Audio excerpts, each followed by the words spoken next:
Do you know what time it is? It's supernatural story time. And if you're easily scared, and even if you're not, there's only one thing left to do. Just turn off the lights, because these are stories that you listen to only in the dark. It Held in the Night, Volume 5, Story Number 1.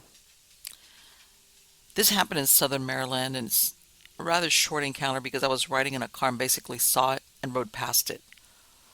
I've been past hundreds of times by this site since then, but I've never gone out and walked around the area. Maybe I should. This encounter changed my life. When I've read of other people's stories, I never discount them now. You know why? Because I know what I saw. And who am I to question someone else's experience? Sure, there are a lot of made up stories out there, but the truth is, I know better that some of them are very true. It was evening, and my family and I were coming back from Chesapeake Beach, Maryland, from having dinner with my brother, mom, and dad. I was 15 or 16 and in the back right passenger seat, chilling with my brother. Riding along, I'm just looking out the window, and there's a little road that merges onto the main road on the left. So as we merge, we pick up a little speed. We're going maybe 25 or 30 miles an hour, and you have to cross this little bridge, and it's really bumpy, so we slowed even more to maybe 20 miles per hour. Once we did, I looked up ahead, and about 75 yards ahead, I see something standing on the wood's edge, off to the right a little. But it was exactly at the edge of the woods. It had both arms on a tree just standing there, meaning its right arm was on a tree about shoulder height, and its left arm was on a tree at about shoulder height. So its arms were basically spread out with its hands on the trees. It was about 7 feet tall, maybe even taller, had a wolf-looking face, only larger, like a dire wolf from Game of Thrones. It had really broad shoulders, very muscular arms, a barrel chest, and it narrowed the rest of the way down. The abdominal area was dark brown, and the hair was medium length. I didn't get a great look at the legs because it locked eyes with me. It knew I saw it, and it saw me. I saw it a good distance up ahead and was like, what the hell is that standing on the wood's edge? As soon as I said that to myself, I locked eyes with it. I saw it for a good 10 or 15 seconds because of how far up ahead I'd first noticed it, moving around, and how slow we were traveling. Its eyes followed mine the entire time. It took my breath when I first realized what I was looking at. My first thought was, God, that thing is ugly. It had very pointy features, and it didn't look like a Bigfoot but an actual werewolf. A lot of people call it a dog man, but I'm more inclined to say this was an actual wolf man. I said out loud to my family, did you guys see that thing? Obviously, they were like, see what? Another thing, this was in southern Maryland, where there are no bears or other large animals. But I asked my family over and over if they saw it, and they started getting annoyed with me. I told people over the years, but I was only ridiculed and teased about it, so I just stopped. So that was my encounter. My family still doesn't believe me either, and most other people think I'm crazy or lying, so I very rarely tell anyone about it. But it was real. It was there. And you know what? That's why I believe most of these stories when I hear them. Next story. This story comes from a friend of mine that I used to share an apartment with. I interpreted it as a werewolf encounter at the time, but I've since learned about skinwalkers, and I'm leaning more towards that explanation. Now, this is the story. My roommate, a guy, we'll call him Jim, spent his high school years in a little town in eastern Wyoming. I can't recall the name of the town, but it was the kind of place that most people had forgotten about since the trains had stopped coming through. It was a very weird little town, and most of the people who lived there seemed to be very paranoid. A lot of parents would not let their children play outside after dark, and all unfamiliar faces were regarded with suspicion. Since the town was miles away from the nearest McDonald's or movie theater or shopping mall, there was nothing for young people to do but get shit-faced drunk. That's what Jim and his friends were planning to do on the night that this story takes place. Fellow classmate was having a kegger at his parents' house that night, which was 20 miles out of town on a dirt road somewhere. Jim had reservations about driving out there in the dark because That general area was known to be sort of creepy at night, but his friends really wanted to go, and he was the only one with a car. So, after some coaxing, Jim and about five of his friends piled into his Buick and headed out of town. About half an hour later, they realized that they were lost. They couldn't find the road they were supposed to turn on, and it was too dark to read any of the signs. They hadn't seen any houses or cars for a while, so they figured they must have taken a wrong turn somewhere and decided to head back to the main road. After turning the car around and driving in the opposite direction for a few miles, Jim spotted something in the middle of the road up ahead. His friend in the passenger seat noticed it at the same time and said, "What the hell is that, dude?" At first, they couldn't tell what they were looking at, but as the car drew nearer to the big black shape in the middle of the road, it started to look like a mass of fur. Jim thought it must be an animal, but it looked big enough to do damage to his car, so he slowed down and stopped the car about 20 feet away from the thing. At this point, it's completely illuminated by his headlights, but neither he nor his passengers can figure out what hell kind of animal it might be. Since it hasn't moved, they assumed it must be dead and started to argue over who will drag it over to the side of the road. That's when the thing starts to move. They all fell silent and watched as it stirred, then suddenly stood up. Jim would always preface the next part of the story with, "I know this sounds crazy, but..." He says he can't really describe what he saw because he had never seen anything like it before. The closest he can come is this. The thing, whatever it was about 7 feet tall when it rose to its full height. Its body was shaped like a human male, but it was covered with thick dark fur. "The head," he said, and I watched the goosebumps break out on his arms as he said it, "were not human. It looked almost like a jackal or a German shepherd with a long snout and pointed ears, and its eyes were glowing in the headlights, the way that a cat's eyes sometimes glow. It was staring right at them." Jim doesn't know how long he stared back at the thing before he noticed that it was clutching a dead rabbit in one of its enormous hands or paws. He had barely had time to register this bit of information when the creature suddenly flung the dead rabbit away and took a step toward the teenagers in the car. Everyone screamed, and Jim slammed the car into reverse, made a U-turn, and got the hell out of there. Needless to say, they didn't make it to the party that night. Next story. This happened about maybe 2013, but let me get a few details out of the way first. I was living on 44 acres of land. It was mountain land. There were several buildings on the property, but the main two were my parents' house and their guest house. They were only 20 feet apart, about the distance of a single-lane gravel road. I was in my parents' house cooking something. My house was the guest house. It didn't have a kitchen or anything, so I would use my parents' house for cooking and showering and stuff. No one but myself was living on the property at the time. So, here's the story. I was cooking. I heard the house shake. I'm not sure how to otherwise explain it, but it sounded like the corner of the house shook, kind of like a dog had just shook off after getting out of water. Well, coincidentally, there is a creek right next to the house, so I walked into the living room from the kitchen on my way to the front door to check what's going on. I didn't see anything. I looked outside and I didn't hear anything moving. I was about to close the door and the cat came in. Strange, I thought, but at the same time it didn't faze me too much. It's a cat after all. They come in at all hours of the night. Well, sooner than later my food was done and I wanted to go back to my house so I could watch TV. As I was walking across the road, I noticed a figure to my left. So I turned to look at it, and there stood this 5-foot tall. The ears stood straight up and were about shoulder height on me, and I'm 5 feet 11. Let's call it a German shepherd, standing regular like a dog would, but its eyes glowed red. It was a complete silhouette of the animal, so I didn't see any features, but it had the build of a German shepherd. It didn't move, it just stared at me. 10 feet away from me. I darted into my house to grab my shotgun, and I came back outside to find it was gone. No sound, no sign of movement, just gone. I fired off a couple of rounds in case it was still around somewhere, but it was gone. My parents want me to believe it was a coyote.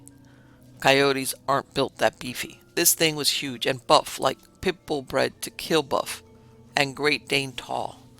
Most accurate description of the animal: glowing red eyes, vertical pointed ears, thick head, round like a pit bull, but German shepherd shape, a thick body. I couldn't see anything below the chest. I was too focused on its eyes, but it did look like it had legs and was standing on the ground. It was unnaturally still, and thankfully, I never saw it again. Next story. I'm not sure if they're connected, but after some years passed, I realized they may well have been. It was the summer of 1977 in Sioux City, Iowa, and I was spending time with my boyfriend at his home before we both left for separate colleges. We had spent the entire day doing activities, and so when we finally sat down to watch a movie that night, we were both exhausted. The last I remember was saying how bad the movie was, and I was out. Seemed he fell asleep too.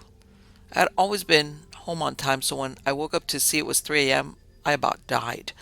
I furiously woke him up and threw on my shoes, etc., and headed to my car saying bye as I ran. Being the good guy, he shouted for me to wait and he would follow me home. So off we went, me trying to come up with a better story than falling asleep, when I see something bright in the sky. It looked like a star, but then dropped down as we headed up a hill, now only about 200 feet up in the sky. As we drove, it seemed to continue to be right overhead. I kept looking back to see if my boyfriend saw it, and I saw him leaning down, trying to see above him. I hit the gas and started moving as fast as a Pinto would go. I was thanking God for the thick trees that made an archway on the road, so I didn't have to see where it was. I finally reached my house and pulled in the drive. I ran to his car and said, "Did you see that?" He said a string of cuss words and sounded as scared as me. I said, "Get home, but drive another route," waved, and ran into the cover. My parents were asleep, so I avoided confrontation until morning. Even so, I was too freaked out to sleep well and spent the time looking out my window every few minutes, hoping not to see another moving star. When I called my boyfriend the next day, he sounded very strange. He was hesitant to tell me what was bothering him, but I told him whatever it was, I would believe it at this point. He said when he got home, he was cleaning the house for his parents' return the next morning. He lived in a very wooded area with Perry Creek running behind his backyard a few miles from me. Suddenly he noticed his dog was acting oddly. It ran throughout the house, barking, running over the furniture, which it had never done before, eventually stopping in the dark kitchen facing the glass sliding doors. The dog was then frozen with his nose straight out against the glass, almost looking like a pointer even though he was a shepherd. He stopped the vacuum and stared at the dog, unsure why he was acting so strangely. He admitted it scared him when the dog didn't budge an inch when he spoke to it. He slowly walked to the door and tried to see what was causing the excitement. Maybe a skunk or a coyote? There was a lot of wildlife in the area. He saw a very large, dark shape, almost like an oversized man, hunching toward the door, about 12 feet out. But he could make out dog ears on the top of its head. He wasn't sure what to do, and the dog wasn't going to be any help. He wasn't sure if the moonlight was playing tricks on him. So he slowly reached for the outside light and slid open the door. The minute he looked out, he saw whatever it was, gave him a menacing grin with a mouthful of teeth, turned and go from 2 legs to 4, and bounded 2 large leaps down the embankment leading to the creek. It growled as it went. He said it had very dark brown to black hair, and its back legs were like dog legs. He asked me if I thought it was some kind of mutated wolf, for the lack of a better name. I said your dog would have asked to go outside and torn it to shreds if it was any kind of animal. His dog was pretty scary itself and meaner than most. I thought the whole story was unnerving and bizarre, but he refused to talk about it again. The weekend before we left for school, we had driven out to a country road not far from his home and drove down a lane into a field with tall corn all around us to talk and look at the stars. After discussing whether we wanted to sit on the hood, he quickly said no, let's just look out the windshield. So we put the seats back a bit and were enjoying just being in the moment. The coyotes were out and lots of cicada and insect noises going on when suddenly it all stopped. It was rather eerie, and I looked at him and he had a look of fear on his face. He said, "Something feels wrong. We better go." So he was about to start up his car when the largest dog thing I had ever seen went running by a couple of rows of corn to our left. It kept running and was out of sight in seconds. I asked if he had seen that, and he said no, but he backed down the little lane so fast I thought we were going to end up off the road and stuck. He spun out of there fast. We don't have any wolves in western Iowa, was my thought to myself. He broke up with me that Sunday. I saw him one time in a bar at home 6 months later. He was polite and said hi, but that was it. I always wondered if the fact I knew all this crazy stuff had happened to him had something to do with it. What a weird summer. No worries. I met my husband a couple of months later. Did the UFO drop this thing off near his house? Were the two unrelated? It seems a stretch. Did that thing know he was parked in that field, or was that a coincidence? Hopefully, that was his only experience with it. I have no desire to see it up close enough, although I do enjoy reading other people's encounters, and glad it has a name. Back then, we didn't even know of Bigfoot, let alone a dogman. Wait, I take that back. When I was a kid, we had a hairy man scaring people. They named the Missouri Monster. Guess maybe Bigfoot came first. Next story. This one's a doozy and still bothers me to this day. I was in high school at the time. It was around 1 a.m. I lived in North Carolina. And it was a Saturday night. Me and my best bud, we were just hanging, playing some League at the crib when we got a call that our friend got too drunk at a party and needed to be picked up. Whatever, we were sober as penguins, and he'd gotten us before, so we set out. We picked him up and threw him in the back seat and began the journey home. We lived kind of out in the country, so it was a bit foggy and there were no other cars on the road. All of a sudden, as we came around a turn, we see this animal or a thing. A ball of reddish-brown fur just hunched over in the ditch on the side of the road. I thought it was maybe an injured bear or a big-ass wolf, so I slowed down to a creep and blasted the high beams. This thing proceeded to turn its head and look right at us. Beady little red eyes, pointed ears, and a snout like a wolf. I couldn't look away from this thing, as our drunk friend is rolling around in the back seat completely unaware. This thing then stood up on two legs and turned to face us. It looked like a werewolf, or a vampire, or a mix of both. There were fangs poking out of its mouth. It had long pointed ears.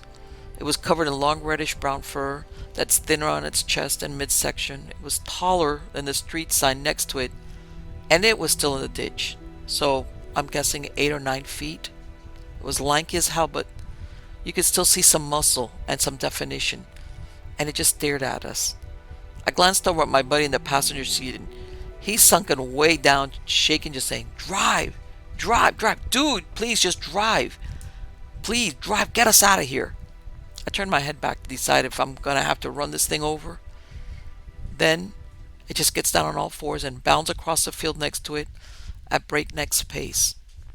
And I just sat there stunned. I snapped out of it and drove home, questioning if I go to be one of those crazy Bigfoot people and spend my life hunting this thing. Nobody believed me when I tell the story, even now. But I can still call up my buddy and ask, "What the hell did we see that night, dude?" And he immediately knows what I'm talking about. So yeah. And now I spend 90% of my time in forest and outdoors for my job, always knowing that that's really out there. Yeah, that's something you never forget about. So, in other words, I've grown eyes in the back of my head. Next story. Well, this happened in about 2016. It was in Pullman, Washington. I was living in Pullman, working and completing graduate degree at Washington State University. The exact date is, I kind of remember it. Yeah, it was February of 2016 because I have a habit or a hobby of writing bad poetry. And so when some phrases pop into my head that I want to write down, I jot in the notes on my phone. That day I wrote, "And this is true. I'm afraid to walk alone, afraid I'll meet the devil on the road." Until writing this, I had honestly forgotten about this strange detail of the story, which, in retrospect, is probably the least explainable aspect, that is implies the encounter was somehow more than coincidental. Pullman is a small college town and is extremely walkable. For anyone who may be familiar with this area, I commuted on foot daily from Lamont Street on Military Hill down the walking or biking path and up College Hill via Stadium Way, which was mostly on campus. So I would walk down a hill, through a valley on a bike path, and up a well-lit hill into a college campus. It took about 45 minutes. Some other relevant details about Pullman is that it's extremely isolated, surrounded by rolling wheat fields to an extreme degree of deforestation. Basically solely populated by local townies and undergraduates. The sun goes down famously early in any season but summer. Drunk undergraduates are common, but very uncommon far from College Hill, where the encounter took place. It's not enough of a town to have a homeless population, and drifters are few and far between. To the point, I walked home that evening in the dark as I had hundreds of times. Upon reaching nearly the base of the street that I lived on, where the bike path would lead up to the nearby road, which is Grand Avenue, I saw the form of a humanoid crouched in the path ahead. While the road is somewhat lit, the bike path is down a small berm from the road and is very poorly lit in this spot. From about 60 feet out, I began to feel afraid, as I could not make out much about the form. About 30 or 40 feet from the crouched form, I stopped. I thought, if the figure was wearing clothes or had human skin of any shade, it would have caught more light. Instead, it looked too large to be human, its back too curved, its head too far forward, and though I saw no evidence of fur, the context suggested to me very heavily that it was fur-covered. My inner dialogue ran through the options, and nothing made sense. If it was human, it was a very tall man, crouched over as if balling himself up on the road, back deeply arched over. If it wasn't, it was humanoid and something people do not generally believe exists. Those are really the only two options. I began to have a fight or flight response. I said, "Hey!" at a moderate volume, something like 2 or 3 times. The form moved. It looked like it was turning its head toward or away from me. I never saw eyes or any kind of light catch it. It just looked like a hunched over, crouched humanoid in the middle of a bike path at night. Too large to be a person whose high school didn't try to get him to play basketball. And hey, maybe it was a drunk basketball player half a mile from campus. Or maybe not. I was torn between the realization that I was potentially witnessing something fantastic and the will to live beyond the moment. The will to live? Fear, I guess, won. I immediately clambered up the embankment to the road, crossed the road, and walked the rest of the way home on the other side. The height difference, darkness, and existence of the berm kept me from seeing the form any further. I walked up the hill to my apartment, locked the door, and reflected on the bad poem line I had jotted earlier. I wondered if I was being followed by some evil creature and would be further hunted.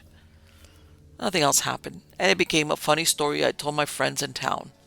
I don't know if this story and its details might be useful to anyone, but I'll tell you what, it is a true story. It happened. I have no explanation for it. Even if it was a human, it was a strange coincidence with the note I'd made that day. Maybe the most likely scenario is a stressed out graduate, student hallucinating, or maybe not. Well, this happened a while back. Let me tell you about myself. I was born and raised on Long Island, so were my parents. They met out east, which in Islander talk means the east end of the island. To any New York City rich kids, that means the Hamptons. But for the rest of us who are coincidentally not millionaires, it means the North Fork. Not to get too geographically confusing, but Long Island is and accurately named Long Island that forks off about 3/4 of the way down the 90 miles it stretches. It kind of looks like a fish with its mouth open, with the North Fork being where the eyes are and the Hamptons are the jaw. Shelter Island is somewhere in the middle, like a smaller fish about to be eaten. My mom's family had a summer house on the North Fork. My dad a house on Shelter Island. My parents met working at a summer job, and the rest is history. But, super long explanation short, I grew up getting to pretend to be bougie because I had not one but two summer houses. I know, right? Shelter Island is my favorite place. In a lot of ways, just the island itself feels magical. The only access is by ferry, and while traveling there you feel like you're being transported into a different world. But the picture of Shelter Island in the summer is very other than the winter. In the summer, the population rises to about 20,000 people, but in the winter, not more than 2,000. So I was around 13 or 14. I'd invited my best friend to come out with my family that weekend. I was so excited as it was one of the first times she was able to do so. I remember our bathroom was being remodeled, and so the only other bathroom we could use was in the dank, dark basement. And the only connection to the house was by going outside and down the stairs and then down another set of stairs into the basement. So it had to have been around 10 o'clock, and we went together to the bathroom to brush our teeth. The moon was almost full, so bright it provided some lights on an island that street lamps were few and far between. If it wasn't for the light of the moon, we probably would have passed the creature altogether without realizing it, because out there you can hardly see 2 feet in front of you when it's dark. As we were coming back up the stairs, laughing about something menial, was when we saw it. It was about 10 feet away, with its back to us, lurking near my shed.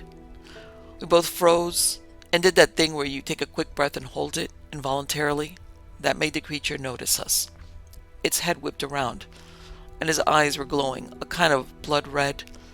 It didn't look angry, but rather like a feral dog not knowing how to react to those two teen girls observing it. Almost as if not to scare us, it slowly rose up to its full size, which I would guess was about 7 feet. The whole time it never broke eye contact.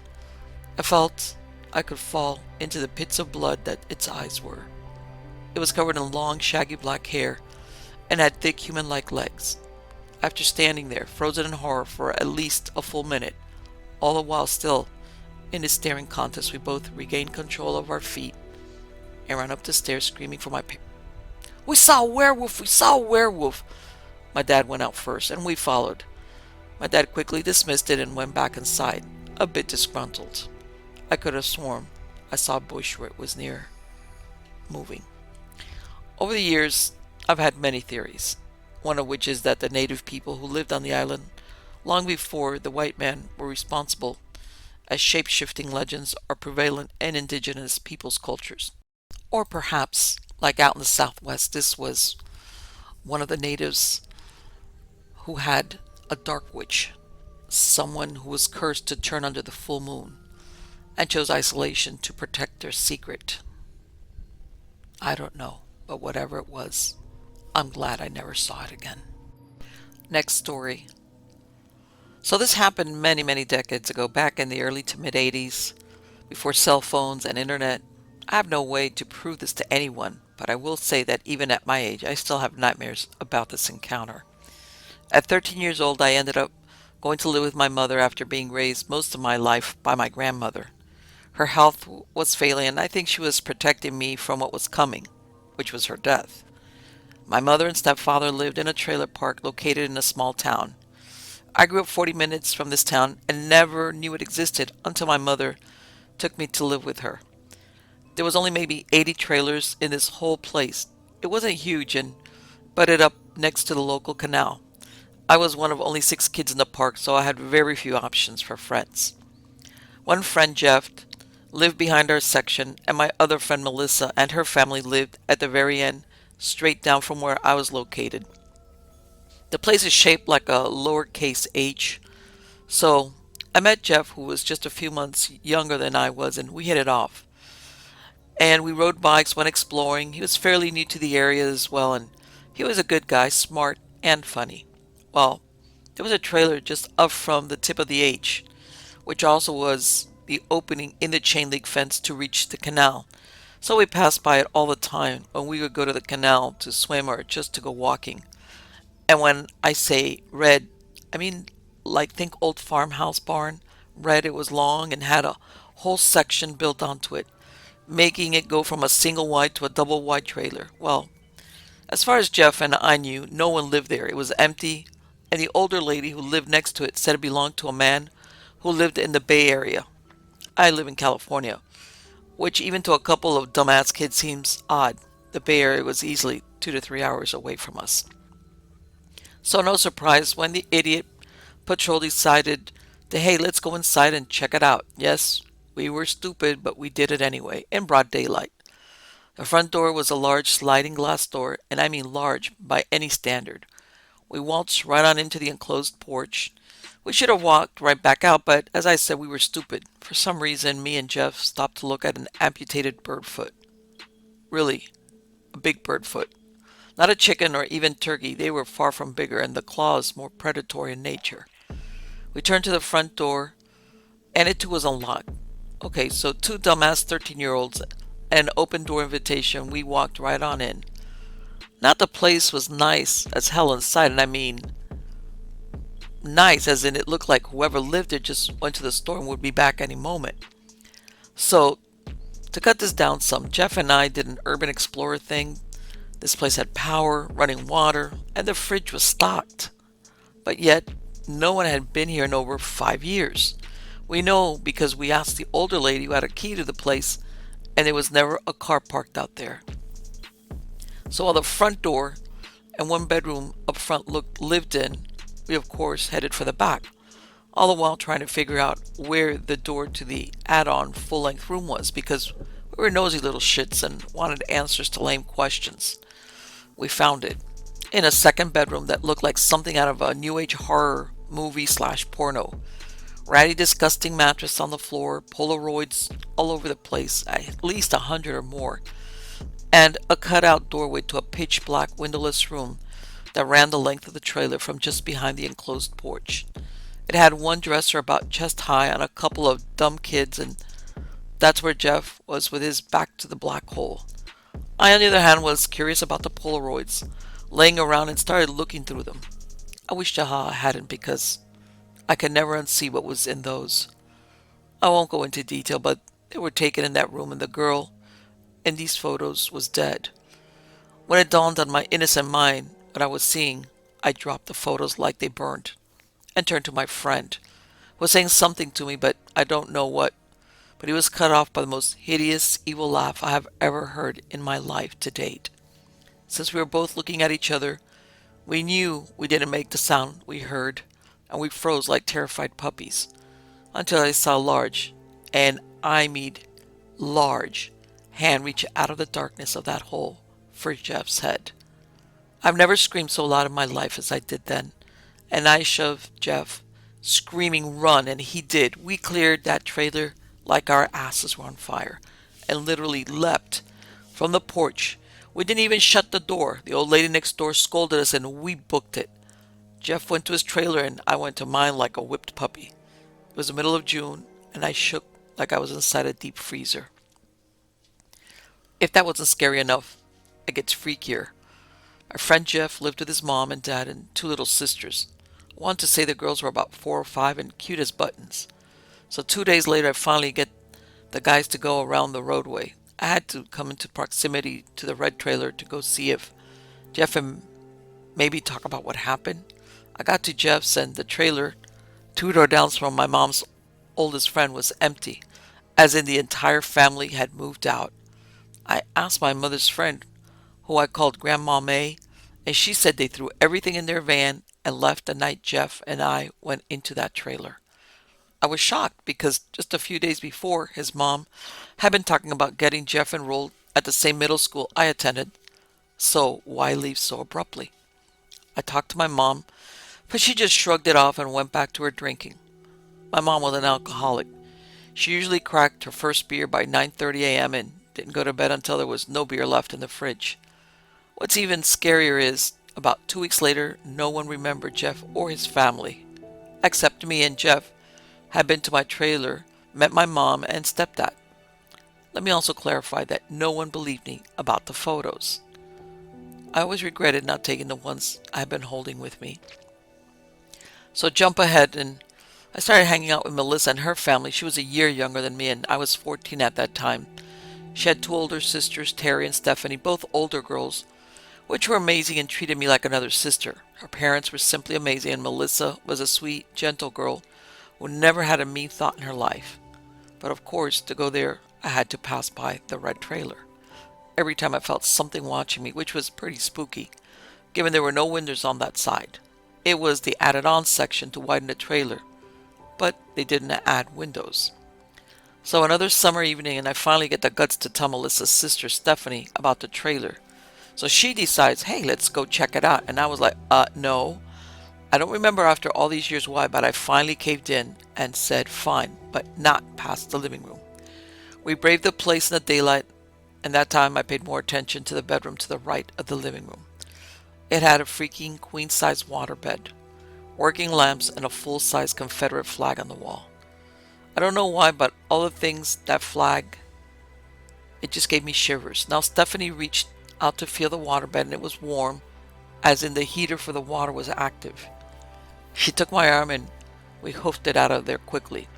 No, she and her family did not vanish, thankfully, but we left it at that, and I went on to get other friends and my first boyfriend, and we all spent a lot of time on the canal which faced the only side of the red trailer that had windows, and several times I swore I saw someone peering out at me.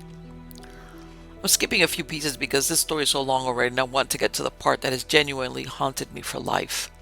So at 15, I spent almost as much time at Melissa's as I did at home, and by that point, I had opened up about the red trailer and what I had seen, heard, felt, and feared. For some reason, I wore a blue dress with a flouncy skirt down to Melissa's. I can't remember why we got dressed up now, but back then it was cool, and I walked down about 1 p.m. and we sat around chatting and doing teenage stuff.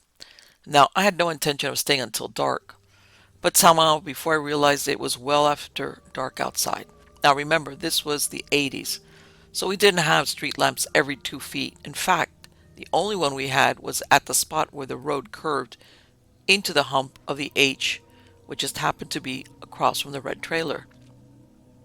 For some reason, I was unreasonably terrified to walk back by that trailer alone, and told Terry that since she was almost 18, she decided that she would walk me past it and then make sure I was closer to home before they headed back.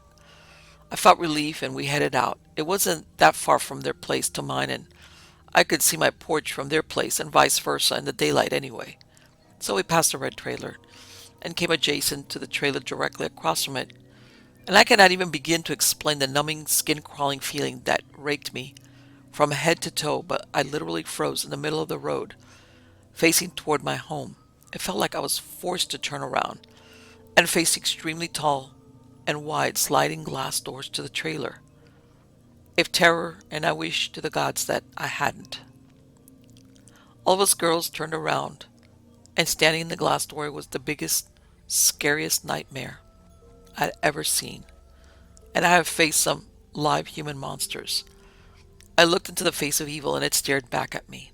The first thing that struck me was how tall it was. It was ducking down to glare at us, at me, its lips pulled back off fangs that were glistening and damp from saliva.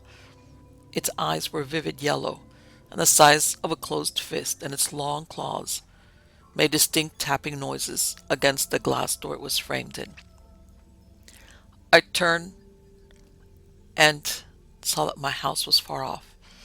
It was like I was looking through a tunnel.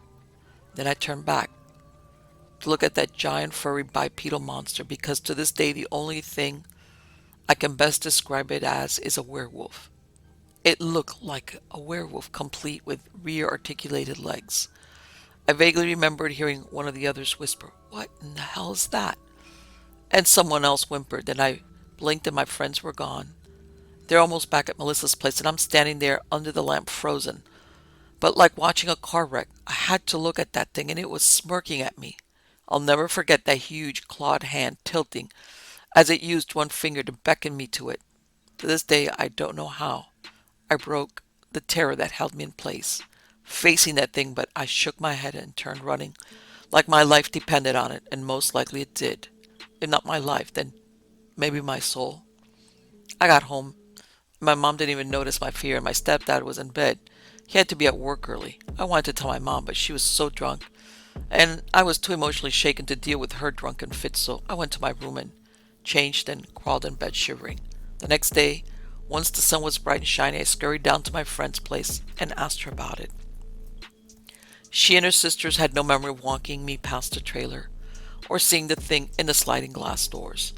They asked me if I was drinking or smoking pot, which I had not taken up smoking pot yet. That came later that year, and I hadn't been drinking the day before, so I let it go and just kept it to myself. Only a few people close to me know about this story, and one of them actually went back to the park with me as an adult. The trailer was gone, but I didn't have to tell him where it was. He felt it. I was originally going to visit an old couple I owed my sanity to, but the feeling of dread and skin crawling was too much for us, so we left the trailer park. To this day, if by some fluke we drive through that town and the trailer park, I get nauseous and it shakes as if it is still there watching me, because the trailer park sits on the main road through the town across from the Santa Fe Railroad tracks. I have to try to find out about any unsolved deaths in that time frame, but I can't find anything. Yes, it could have been a joke with the Polaroid photos, but that film was expensive back then, and there were hundreds of photos of this girl, ending with her being eviscerated on that mattress, or one like it. I sadly never knew Jeff's last name, so I can't search for him, and have long since lost contact with Melissa and her family, nor do I remember her name. Yes, what was it? Back then, I was 15, I'm now 48. I know I shouldn't have trespassed, and I did bring that onto myself, but what was it? A werewolf? A demon? What?